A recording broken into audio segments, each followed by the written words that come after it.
Ama naming nasa langit, mahal na Panginoong Hesukristo, mahal na Birheng Inang Maria, mahal na Santo Niño, at lahat ng mga santo sa kalangitan at mabubuting anghel. Maraming salamat po sa inyo. Mahal na Panginoong Hesukristo, maraming salamat po sa pagmamahal, biyaya at paggabay po sa aming mga tao dito sa ibabaw ng mundo.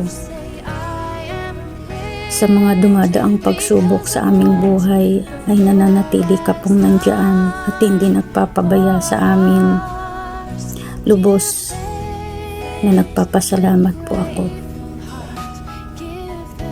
sa pagmamahal na ibinibigay niyo po sa amin sa araw-araw at pagkalinga.